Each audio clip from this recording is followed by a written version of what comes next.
Taste. I don't plan on slowing down anytime soon. Stay strong. Stay active with Boost. President Obama attending his final G20 economic summit as President of the United States.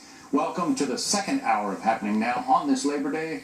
I'm John Scott. And I'm Laura Ingle in for Jenna Lee. The president meeting on the summit sidelines with Russian President Vladimir Putin discussing the crisis in Syria. The leaders agreeing to continue negotiations for a ceasefire in the war-torn country. This after American and Russian diplomats failed to reach a deal on providing humanitarian aid to thousands of Syrian civilians. Rich Edson, live in Washington with this one. Hi, Rich. Good afternoon, Laura. And President Obama says Secretary of State John Kerry and Russian Foreign Minister Sergei Lavrov will continue negotiating. The goal is to reach an effective agreement to halt the fighting in Syria. Earlier this year, the two agreed to a Syrian ceasefire. It fell apart. Russia is a strong ally of Syrian President Bashar al-Assad. The Obama administration is backing rebel groups also fighting ISIS. President Obama acknowledges agreeing to and implementing an effective stop to the violence will be difficult and notes the situation in Syria continues deteriorating. Back into a situation in which Assad's regime is bombing with impunity. That in turn, we think, is actually strengthening the capacity of Nusra to recruit people who might not have initially been sympathetic to terrorism. Obama and Putin also discussed cybersecurity during their 90-minute session. In a recent interview with Bloomberg, Putin denied the Russian government was involved in hacking the Democratic National Committee, though he says that release of internal DNC documents is a public service. Obama refused to relay the specifics of his cybersecurity discussions with Putin, only saying the U.S. has had problems with Russian cyber intrusions. He says he wants to avoid an escalation in cyber attacks resembling the Cold War arms race between the U.S. and Soviet Union, noting the U.S. has the best cyber capabilities in the world. Before departing China and his final G20 summit, the president also pushed passage of the 12-nation Trans-Pacific Partnership Free Trade Agreement. Republican nominee Donald Trump claims the Obama administration poorly negotiated that deal. Even one supporter, Hillary Clinton, opposes it, following a swell of free trade opposition among Democrats. Laura, John, back to you. All right, Rich, thanks so much.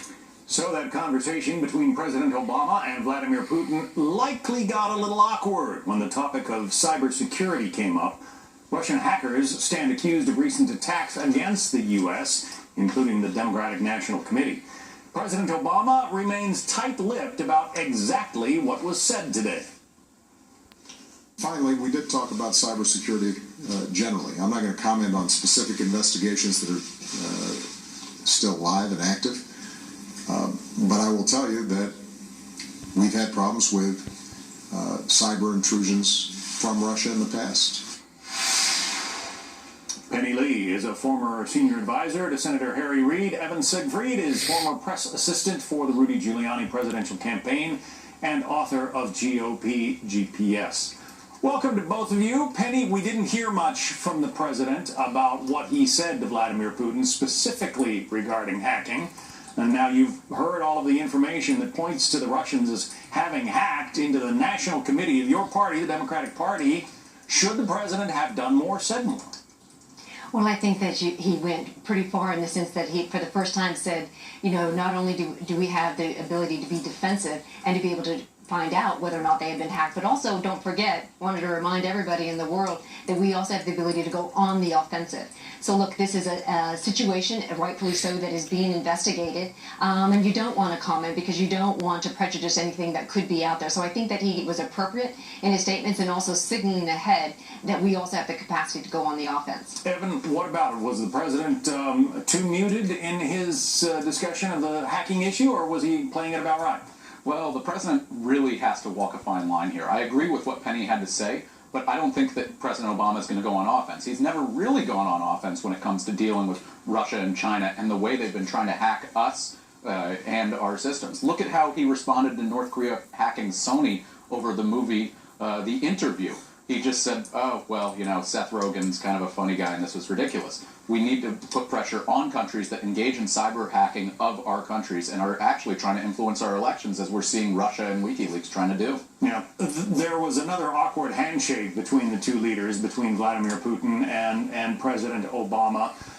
They've had some kind of icy meetings in the past, and then there was that time when the president said, prior to the 2012 elections, that he would have more freedom to move after his re-election campaign. Penny, how would you describe the relations between those two men right now? Not necessarily the two countries, between those two leaders. Well, I have not been in the room, so I can't describe it very personally from my own eyes, but all you can do is see and kind of characterize what you are seeing and what is being told, and that is it does look to be a bit icy and a bit stilted. This is a man who has done many things since that 20 election, harboring someone like Snowden, who put out the information about not only our own security systems and stuff, so he's now harboring a man such as that.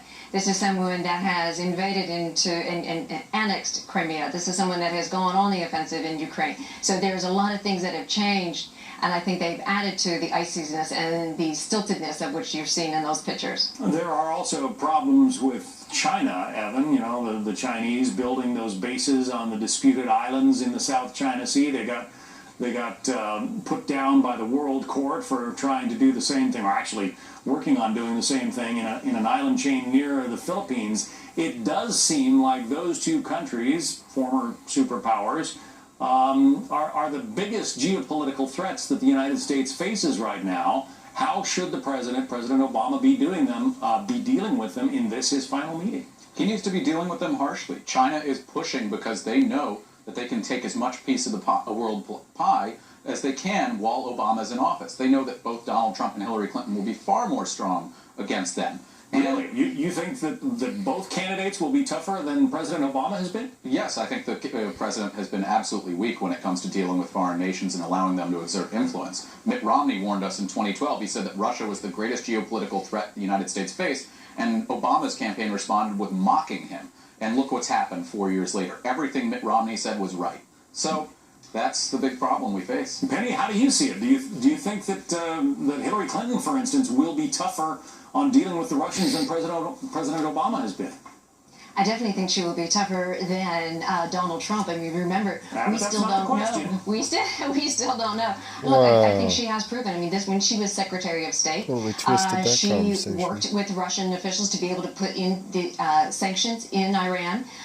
This was someone who was part of the negotiations for restarting the START treaty to be able to freeze nuclear weapons. So this is someone who has proven when she is in the arena that she is very tough and she is willing to stand firm. Save that whole when you contrast that with Donald Trump, when this is someone that we still don't know if he has interest, if the Bank of China does own some of his business holdings, because he's refusing to disclose those informations, whether or not he has been in relations or in business relations with Russia. So we have a lot of unknown, but what we do know is when Hillary Clinton is in the arena, she is a very tough negotiator. She also handed, I think it was Sergei Lavrov, her counterpart, that reset button and symbolically said she was resetting relations with Russia. How'd that work out, Evan? Oh, it didn't work out terribly well. She was perpetuating the Obama foreign policy, and we're seeing the results of that today.